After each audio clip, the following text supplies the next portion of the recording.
Assalamualaikum warahmatullahi wabarakatuh. Saya Ardi Wibowo, NIM 2213224, mahasiswa PPG dalam jabatan kategori 1 tahun 2022, program studi bisnis dan pemasaran Universitas Pendidikan Indonesia Bandung. Pada hari ini Rabu 5 Oktober 2022, saya akan melaksanakan uji kinerja praktik pembelajaran di SMK Negeri 1 Mesujiraya, Sumatera Selatan, kelas 11, submateri pokok karakteristik wirausahawan.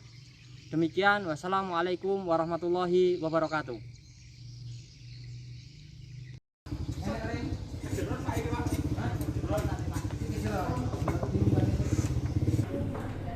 Assalamualaikum. Selamat siang anak-anak.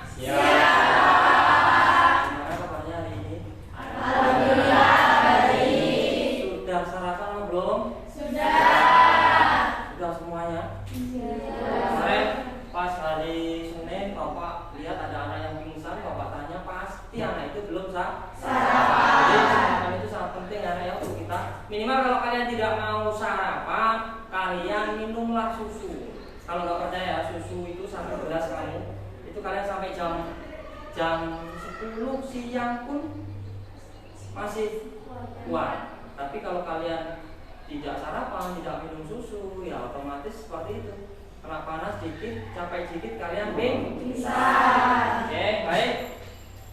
Sebelum kita mulai pelajaran pada hari ini, silakan kalian berdoa terlebih dahulu. Silakan kawan-kawan Aris dipimpin berdoa kawan-kawan.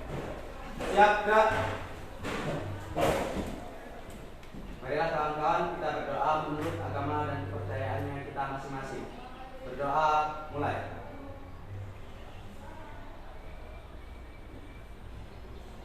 Berdoa selesai. Semuanya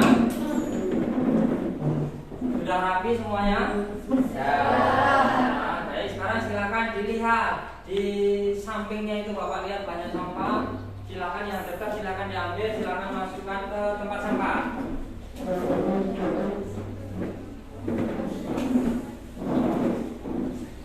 Sudah?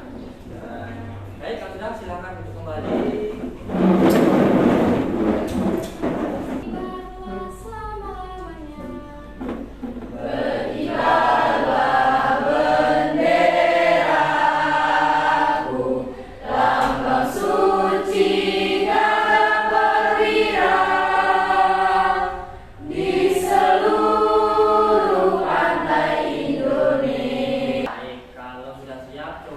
Kita ulang dulu apa materi pertemuan kita sebelumnya. Siapa yang masih ingat kita bicara tentang apa kemarin? Kita membahas tentang apa? Wirausahaan. Kemudian sikap dan perilaku seorang wirausaha. Sekarang coba siapa yang masih ingat apa itu pengertian dari wirausaha? Oke, bentar ayo. Boleh, berdiri boleh. Wira adalah utama, gagah, dan berani. Swasta berani mandiri dan wirausaha. Ya, kalau digabungkan berarti wirausaha adalah seseorang yang mempunyai kemampuan untuk berdiri sendiri. Berdiri sendiri ya. Dalam hal ini berarti dalam hal bisnis. Nah, baik, terima kasih Rita. Kita berikan aplaus untuk kita. Masih ingat ya? Berarti pengertian wirausaha masih ingat. Coba sekarang siapa yang bisa menyebutkan sikap yang dimiliki oleh seorang wirausaha? Oke, Olik, silakan. Boleh berdiri. Sikap wirausaha yaitu dapat mampu berpikir, bertindak kreatif dan inovatif serta mampu memecahkan masalah. Iya, bagus sekali. Berikan aplaus lagi. Satu lagi, siapa yang bisa menyebutkan perilaku yang harus dimiliki oleh seorang wirausahawan? Ayo, Andini coba. Diri, boleh. Perilaku yang dimiliki seorang wirausaha yang pertama itu ada percaya diri, yang kedua ada persepsi terhadap ketidakpastian atau menerima resiko, dan yang ketiga itu ada merancang dan menerapkan strategi. Oke, ya, sip. Benar semuanya ya. Berikan aplaus lagi. Ya, itu jadi pelajaran kita minggu kemarin kalian sudah membahas tentang apa itu pengertian dari wirausahaan, kemudian kewirausahaan, kemudian sikap dan perilaku seorang wirausaha. Kemudian ada satu lagi, coba siapa yang masih ingat? Apa namanya? Sasaran wirausaha itu siapa saja? Atau pertanyaannya seperti ini. Siapa saja sih yang boleh berwirausaha? Ayo, atau sasarannya itu siapa? Coba siapa?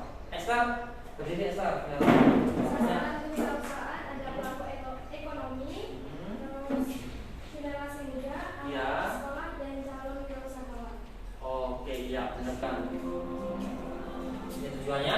Yang pertama, menjelaskan karakteristik wirausaha dengan kemudian yang kedua, mengidentifikasi keberhasilan dan kegagalan wirausahawan dengan tepat. Nah, kemudian nanti yang terakhir, menyajikan tentang keberhasilan dan kegagalan wirausahawan dengan baik. Jadi, setelah nanti Bapak berikan pengantar, Bapak jelaskan terlebih dahulu melalui PowerPoint Bapak. Nanti Bapak akan bagi menjadi beberapa kelompok. Kalian akan berdiskusi tentang mencari tokoh wirausahawan di Indonesia saja, ya, yang menurut kalian sekarang sudah berhasil. Banyak sekali, coba kalian bisa memberikan contoh nggak? Tokohnya siapa saja? Rudi Salim. Nadiem Makarim, boleh sekarang jadi menteri ya? Itu siapa? Apa sih punyanya apa? Punyanya apa? Ya, terus apa lagi? Apa itu bisnis awal itu apa? Milik apa? Hotel. Oyo.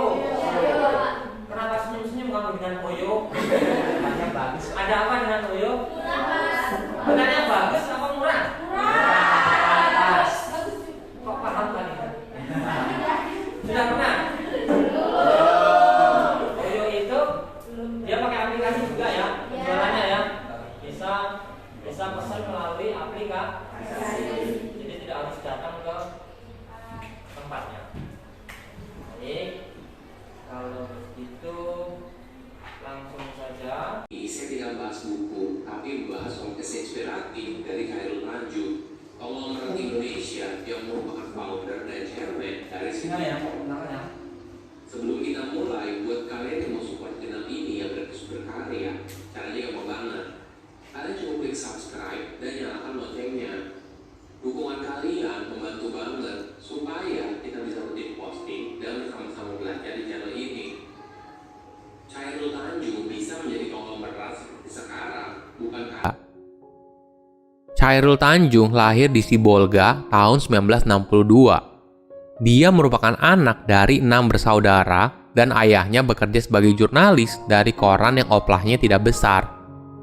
Saat masuk Orde Baru, perusahaan kedua, Fakultas Kedokteran Gigi di Universitas Indonesia, dan terakhir, Fakultas Farmasi di Universitas Indonesia.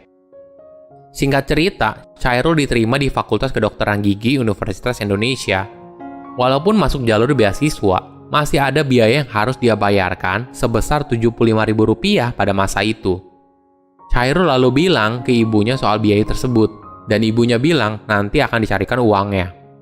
Seminggu kemudian, saat waktu untuk membayar, Khairul terima uang Rp75.000 dari ibunya. Beberapa hari kemudian, dia baru tahu kalau uang untuk dia kuliah berasal dari kain halus milik ibunya yang digadaikan. Hatinya terenyuh saat mendengar hal tersebut.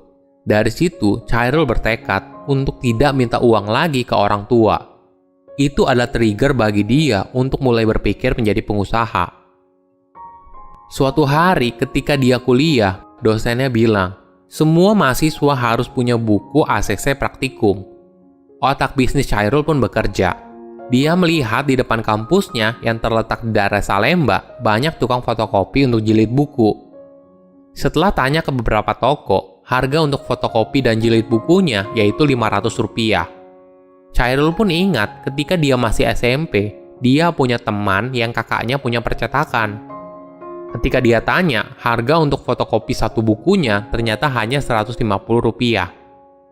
Nah, kemudian Chairul bilang ke semua temannya, kalau mau fotokopi dengan dia, Sisi orang tuanya, karena pada dasarnya mereka sudah memiliki kebanggaan atas diri mereka. Chairul juga bercerita, ketika anaknya sudah beranjak dewasa, misalnya saat Putri Tanjung berumur 18 tahun, anaknya mulai merasa ada beban berat di pundaknya karena menyandang nama belakang ayahnya. Bagi Chairul, itu adalah sebuah takdir yang harus diterima oleh anaknya dan harus bisa diatasi sendiri oleh dia. Kunci sukses bagi Chairul yang pertama adalah kerja keras. Tanpa kerja keras, orang pintar sehebat apapun, orang paling beruntung tidak akan pernah sesukses orang yang bekerja keras. Jangan perhitungan Lanjut lagi. Pemilik apa sekarang? TV dan yang Bapak yakin channel itu kalian sering lihat kan? Karena yang punya ini ya, ini tadi Pak Khairul Tanjung. Yang awalnya tadi diceritakan di situ seperti apa? Ya, anaknya orang kaya bukan? Ya kan? Jadi ternyata seorang pengusaha sukses itu tidak melulu tidak harus anaknya orang kaya atau seseorang yang dilahirkan di keluarga yang kaya. Contohnya Pak Khairul Tanjung ini memang benar-benar dari orang yang biasa, yang bukan dikategorikan miskin mungkin lah ya. Karena dia bisa sekolah dan sebagainya. Tapi walaupun sekolahnya dia tetap mencari apa tadi? Beasiswa. Walaupun beasiswa, tetapi kan tetap ada namanya apa? Biaya-biaya lainnya. Makanya tadi di situ sampai misal di kelas ada yang jadi pengurus kelas, misalkan si Aris. Jadi ketuanya ada tugas dari guru untuk fotokopi. Dia tahu fotokopi di tempatnya Pak Agung misalkan satu lembarnya tadi berapa? 150. Sudah saya aja fotokopi 200. Ya, akhirnya teman-temannya karena teman-temannya males kan ya, kesana sendiri capek, sudah nitip ke kelas misalkan. Nah itu kan ada selisih toh, 150 sama 50 rupiah kalikan sis. Nah itu salah satu contohnya. Ternyata hal sekecil itu pun dilakukan oleh seorang Khairul Tanjung untuk mencukupi kebutuhan dia sekolah. Ya, ini salah satu contoh yang dia berhasil memang ada kan ya. Seorang pengusaha itu tanpa sekolah, ya kan, tapi sekarang juga sukses ada banyak. Pada orang lain. Kemudian yang selanjutnya,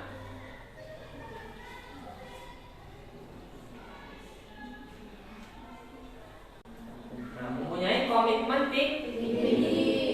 Berarti apa orang yang punya komitmen? Komitmen Pak. Tapi kalau beliau udah punya komitmen. Kalian pacaran nih enggak? Komitmen Pak. Komitmen aku gitu. Ya enggak? Nah berarti apa? Karena sudah komit berarti sudah fokus. Aku fokus Pak sama itu Pak. Ya kan yang melewati ayo kan yo. Pindah.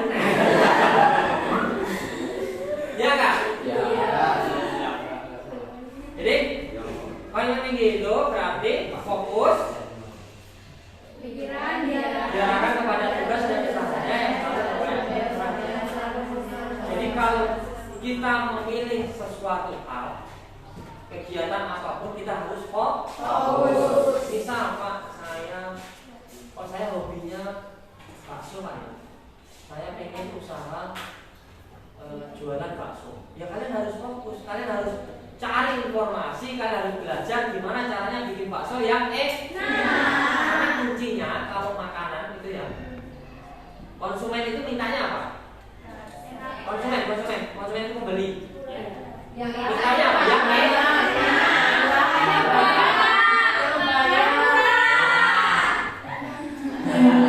kalian sudah tahu semua ya kan? Kelemahannya konsumen ya itu salah satu kelemahan yang harus kita tahu sebagai calon seorang wirausahawan. Kita harus tahu konsumen kita itu maunya apa. Kalau kalian sukanya, biasanya kan kalau kita pilih sesuatu itu karena kita senang, karena kita hobi, ya kan? Ya kan? Jadi harus itu tadi kita tahu dulu. Kalau bakso itu kalau kita jualan makanan, ternyata konsumen itu yang pertama enak dulu itu sudah pasti di depan. Ya enggak? Iya enggak? Iya. Kalau ada perbandingan di sana murah, di sini mahal, tapi enakan yang mahal pasti banyakan yang mahal. Iya enggak? Yakin Bapak itu. Kalau makanan lo ya, ya kan? Jadi enak dulu,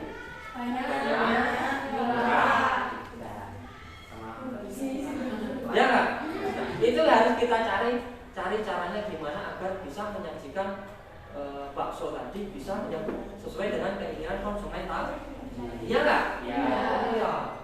Terus kita lanjut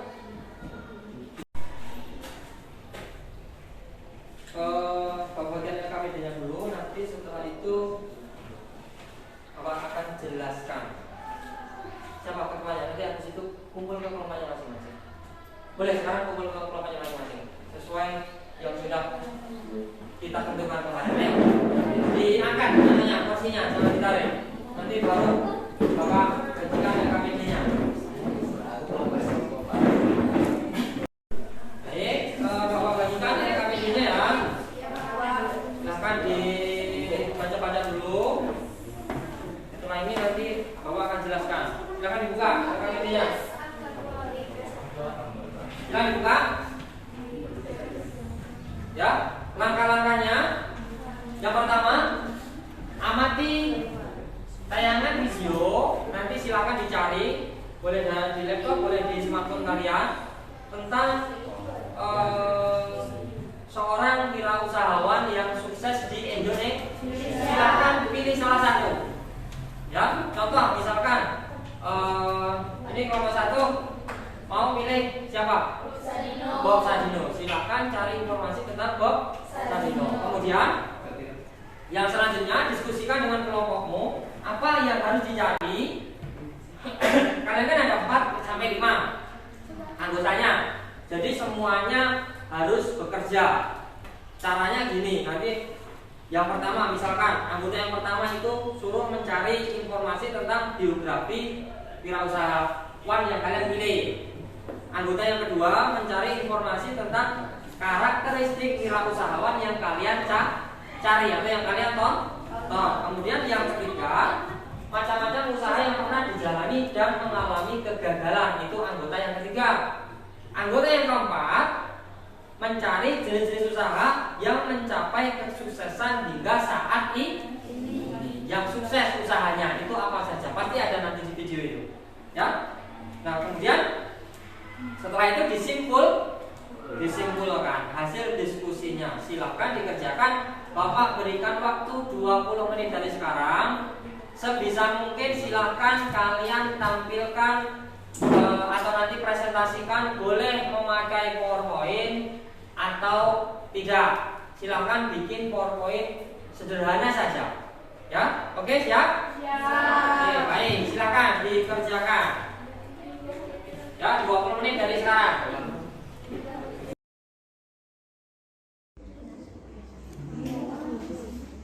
Iya, dia ini pendiri rintis agar gimana rintis agar pendiri hotel. Gimana? Pas yang kasih bagaimana kan? Yang murah tapi berkualitas. Ya, iya. Boleh lah kan ya. Kamu tugasnya untuk mencari amati tayangan video yang ada tugasnya untuk Dina mencari informasi tentang biografi wirausahawan. Untuk Aldi mencari informasi tentang karakteristik wirausahawan, dan untuk Elta serta mencari macam-macam usaha yang pernah dijalani dan mengalami kegagalan, dan untuk Mela mencari jenis-jenis usaha yang mencapai kesuksesan hingga saat ini. Silakan dicatat.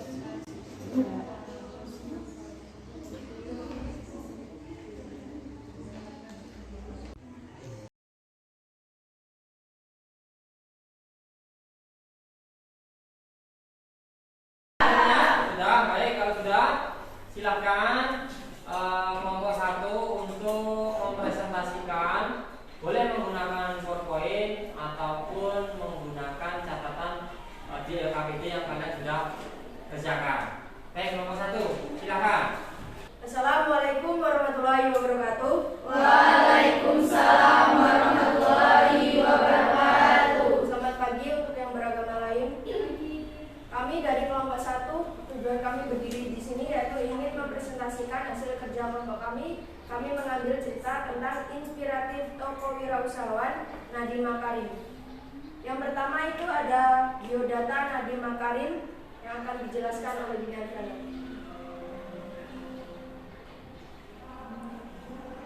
Jadi, biodata Nadiem Makarim. Nadiem Makarim dilahirkan di Singapura pada tanggal 4 Juli 1984. Ia anak tunggal dari Nono Anwar Makarim yang diketahui merupakan seorang pengacara dan praktisi hukum terkenal yang merupakan bekas bos dari pengacara Hotman Paris. Ibu Nadiem bernama Atika Al-Gadri, anak dari Hamid Al-Gadri yang dikenal sebagai pejuang kemerdekaan. Istri Nadiem Makarim diketahui bernama Franklin. Nadiem Makarim sendiri beragama Islam, sementara istrinya beragama Kristen. Franklin Makarim, pendidikan Nadiem Makarim, pendiri Gojek ini, menganyam pendidikan sekolah dasar atau SD di Jakarta. Dari informasi yang didapat, Nadiem Makarim menyelesaikan masa SMA di Singapura. Setelah lulus, ia kemudian berangkat ke Amerika Serikat dan kuliah di Brown University di jurusan International Relation. Bos Gojek ini juga pernah mengikuti program pertukaran pelajaran di London. Tamat dari Brown University, Nadiem Makarim kemudian mengambil program Master Bisnis di salah satu kampus paling bergengsi di dunia, yakni Harvard Business. Setelah menyelesaikan sekolahnya di Harvard dengan gelar MBA, Nadiem memutuskan untuk pulang ke tanah air dan bekerja di Miskinisi dan Konadia menjadi konsultan Miskinisi selama 3 tahun. Nadiem menjadi John Founder dan Managing Direktur Salora Indonesia pada tahun 2011. Pada 2012, Nadiem memutuskan keluar dari Zalora untuk membangun perusahaan rintisan sendiri, termasuk Gojek yang pada waktu itu memiliki 15 karyawan dan 450 mitra deliver. Ia mengaku telah belajar cukup banyak di Zalora, yang merupakan tujuan utamanya ketika menerima pekerjaan di perusahaan itu. Di Zalora, Nadiem memiliki kesempatan membangun perusahaan rintisan besar dan bekerja dengan sejumlah talenta terbaik di kawasan Asia. Sambil mengembangkan Gojek, Nadiem juga menjadi Chief Innovation Officer Kartuku setelah keluar dari Zalora. Saat awal berdiri, Kartuku tidak ada kompetitor dalam sistem pembayaran non-tunai di Indonesia. Kartuku kemudian dikuasai Gojek untuk memperkuat GoPay. Nadiem mendirikan Gojek pada 2010 dan kini Gojek sudah menjadi salah satu dari 19 dekapom di dunia dengan valuasi Gojek mencapai 10 miliar US dollar.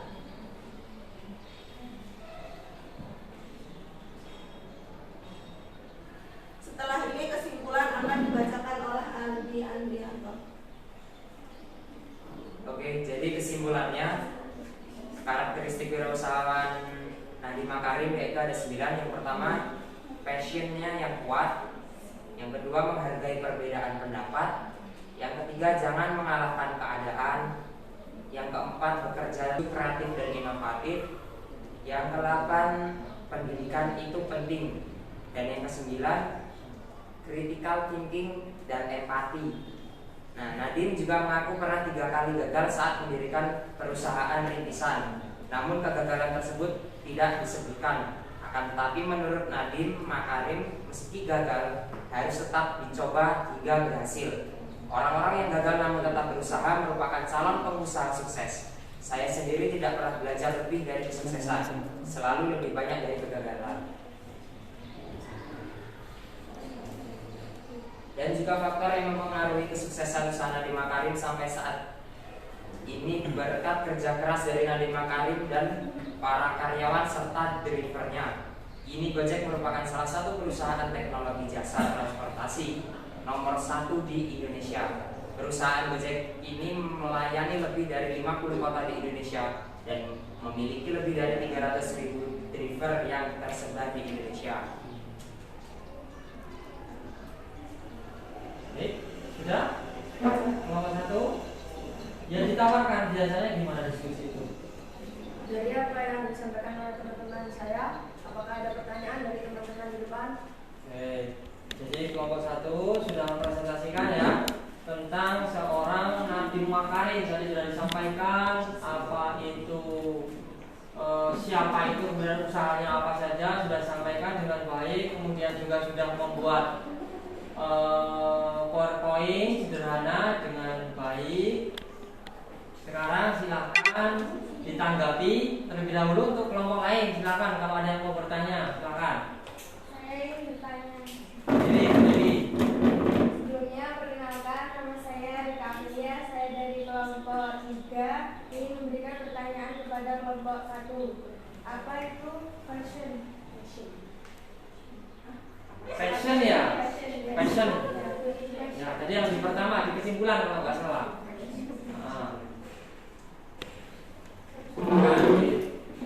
Dijawab, dibantu temannya itu. Passion yang kuat. Nah, apa itu passion? Ayo, silakan perwakilannya. Ayam bebek. Ayam bebek. Bebek ayam. Bebek ayam. Ayam bebek. Ayam bebek. Ada berapa ayamnya?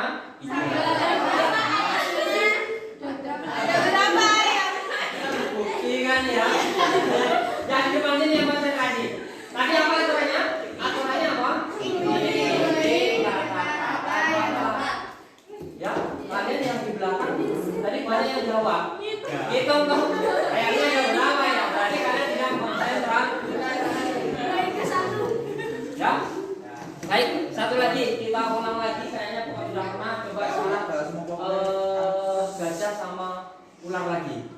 Itu bisa ngecek kalian konsentrasi atau tidak. Kalau gajah kan harusnya besar. Tapi habis itu ular itu panjang. Itu mudah kalau seperti itu.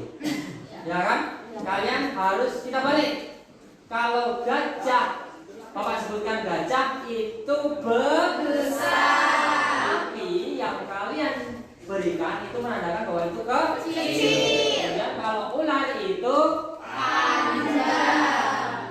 Ular itu panjang.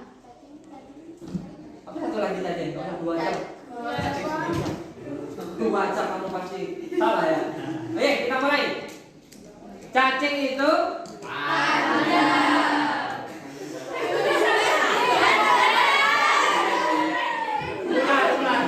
Oke. Kita mulai dari gajah itu besar. Ular itu panjang. Gajah itu besar. Ular itu panjang.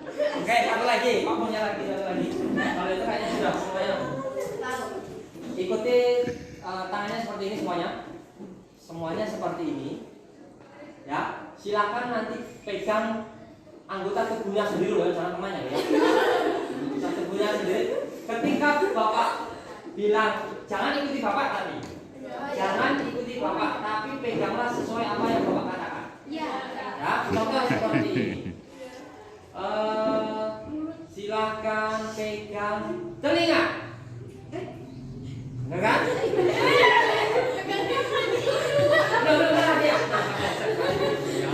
Jadi seperti itu, tapi jangan ikuti gerakan bapak. Paham? Ikuti kata-kata bapak. Baik, caranya semuanya seperti ini. Silakan pegang hidung. Ayo. Kita ulang lagi, sudah ada yang salah tadi. Silakan pegang rambut.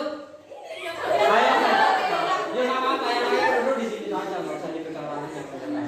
Lagi. Silakan pegang pipi. Benar. Sekali lagi. Silakan pegang pundak. Ayo. Baik, sudah. Sekian ya, jadi. Baik, saya awali. Assalamualaikum warahmatullahi wabarakatuh. Waalaikumsalam warahmatullahi wabarakatuh. Selamat siang dan salam sejahtera untuk kita semua. Berdirinya kami di sini ingin mempresentasikan Diskusinya ya. Jadi di sini kelompok 3 ini membahas tentang seorang pendiri atau pemilik usaha Oyo ya. Oyo yang sekarang hampir di semua kota di seluruh Indonesia itu ada. Ya kenapa? Karena penginapan itu sebenarnya di daerah itu, ketika daerah itu maju, daerah itu ramai, banyak kegiatan, pasti sangat dibutuhkan. Jadi si siapa tadi namanya? Rites Argarwal, namanya saya susah banget ya. Nah itu dia punya ide untuk mendirikan penginapan yang dia itu warnanya itu apa, terkenalnya apa? Merah ya. Iya, di setiap kota itu ada, bahkan sekarang sudah ada di Gumulya itu ada. Ya, enaknya apa? Enaknya di situ kita ketika mau bepergian, kita belum sampai di tempatnya, kita sudah bisa booking atau pesan kamar terlebih dahulu. Nah, dari sini bisa kita simpulkan, tadi sudah disebutkan bahwa si Bapak Rites Argarwal tadi itu dia berusaha itu dari umur yang masih sangat muda. Jadi tidak menjadi halangan, mau muda mau tua semuanya boleh mengawali sebuah usaha.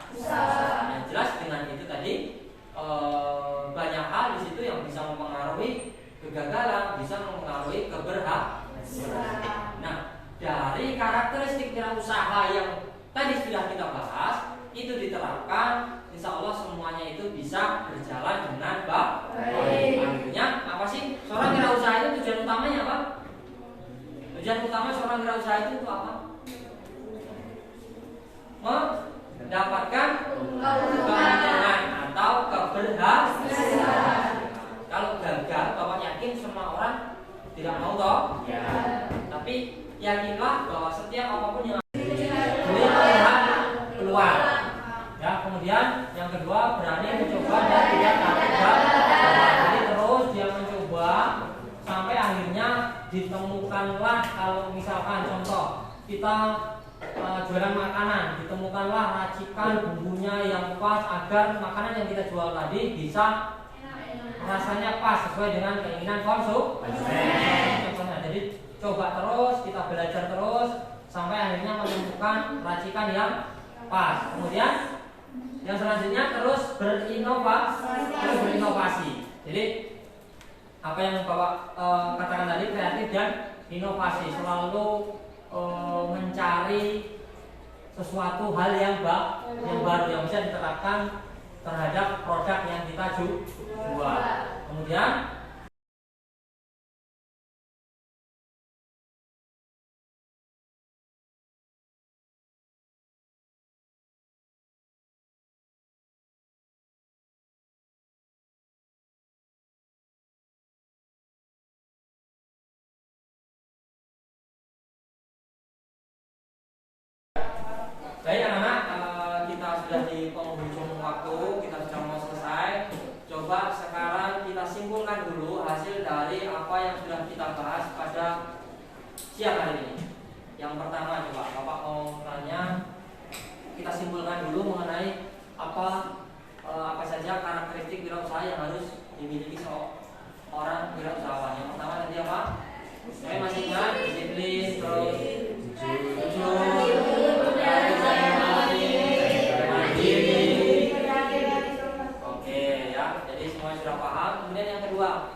seorang wirausaha. Jadi apa? Jadi melihat dong. Kemudian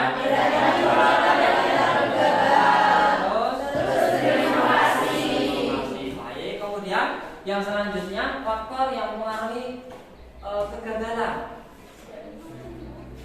Tidak bisa mengatur keuangan, terus kurangnya perencanaan, terus ya gagal dalam perencanaan, boleh, terus kurang pengalaman.